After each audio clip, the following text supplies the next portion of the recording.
लांडे पहुंचे Kosi science classes, छात्रों को किया मोटिवेट।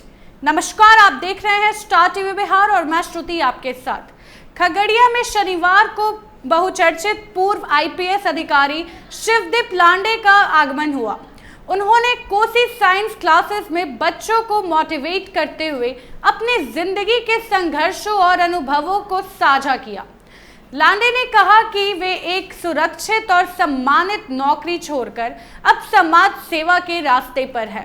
उन्होंने बताया कि उनका सपना है कि बिहार को एक नई दिशा दी जाए।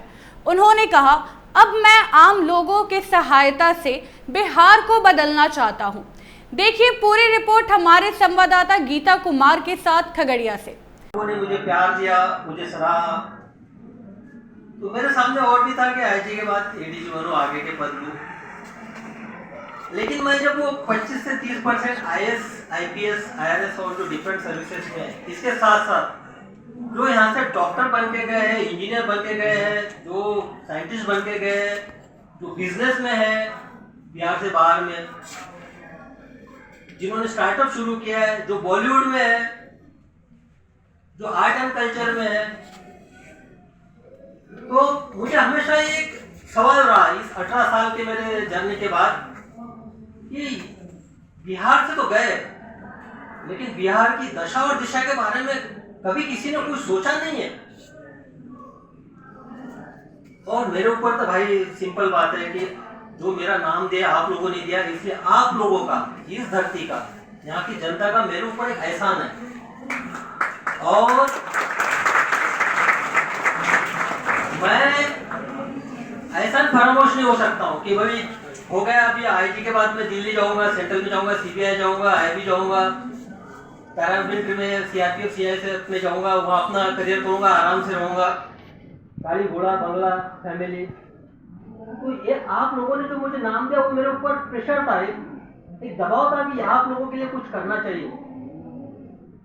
फ्रैंकली स्पीकिंग मनीष जी, मुझे नहीं लगता है कि यहाँ से इस धरती ने जिनको इतनी अच्छी मात्रा में शिक्षा दी है, जिन्होंने अपना करियर बनाया,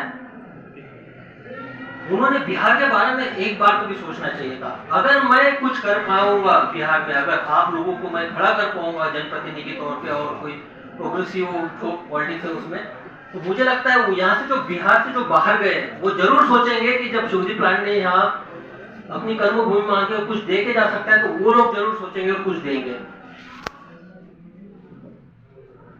बस मैं निकल पड़ा हूँ, मैंने नौकरी छोड़ दी और सर ने बताया कि आपकी माँ को गर्व होगा। तो मेरी माँ गांव में रहती है,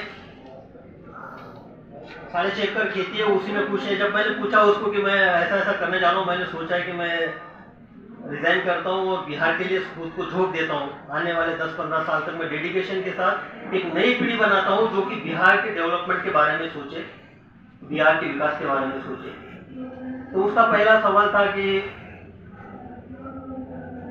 अच्छा ठीक है, लेकिन तुमको पेंशन तो मिलेगा।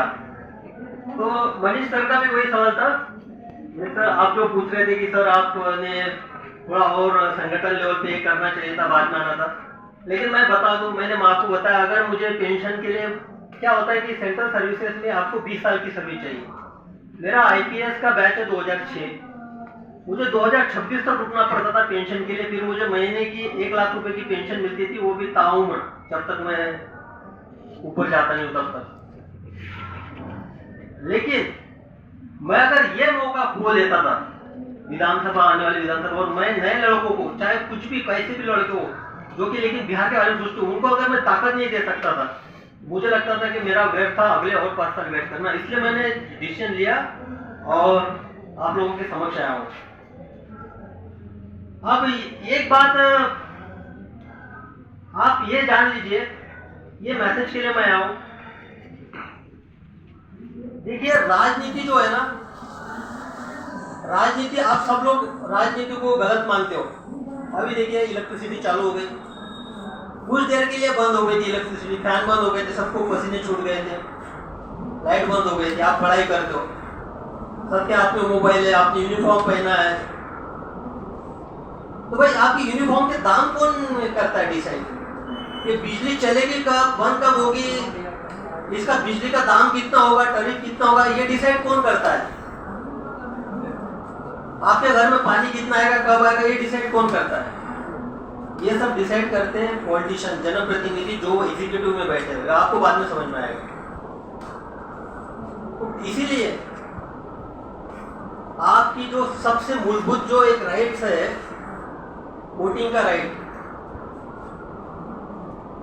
आपको वो हक है, आपको बिजली का बिल कितना है वो डिसाइड करने का, आपके यूनिफॉर्म जो है सस्ते मिले महंगे मिले वो का डिसाइड करने का, आप भी जो वोटिंग का राइट है। इसलिए मैं आपको बता रहा हूँ कि आप आगे चल के वोटिंग करने वाले हो सोच समझ के कीजिएगा। और राजनीति जैसे आप सोच रहे हैं, आप भी वही बात सोच रहे हैं, हम भी वही बात सोच रहे हैं, ये भी वही बात सोच रहे हैं, और सब लोग अलग अलग प्लेटफॉर्म हैं। जो लोग ऐसा नहीं सोच रहे हैं वो एक प्लेटफॉर्म पर हैं। हाँ, तो उनको वो तो हम तो एक्चुअली जैसे जैसे जा रहे तो हमको लगता है अभी जैसे जैसे मैं क्षेत्र में घूम रहा था, पहले तो इस साइड में था ना टेबल की सिस्टम जी, अब सिस्टम छोड़ के जब जा रहा हूँ तो बहुत सारी रिलेटिव्स पता चल रही है।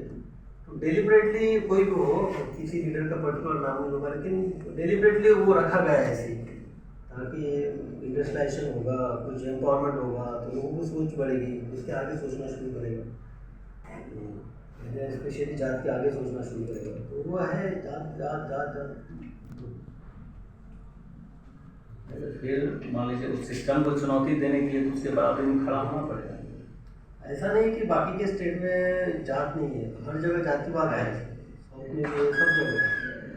लेकिन बात क्या है कि वहाँ ऐसे जात के लीडर नहीं बने। अगर सपोज कहीं पे कोई इलेक्शन होता है, साउथ में नर्मदा के नीचे महाराष्ट्र से 2 कैंडिडेट खड़े हैं वहाँ पे सेम कास्ट के, चाहे वो ओपन के हो, चाहे वो ओबीसी के हो, या एससी के लिए रिजर्व है तो एससी के हो। वो क्या देखते हैं कि उसमें से कौन सा कैंडिडेट अच्छा है, या तो पहले से वो विधायक रहा या सांसद रहा, वो देखता है कि इसने काम किया है कि नहीं किया, उसके अकॉर्डिंग उसका मूल्यमापन करते हैं, वहाँ पे इवैल्यूएशन करते, बाद में वोट करते हैं जी।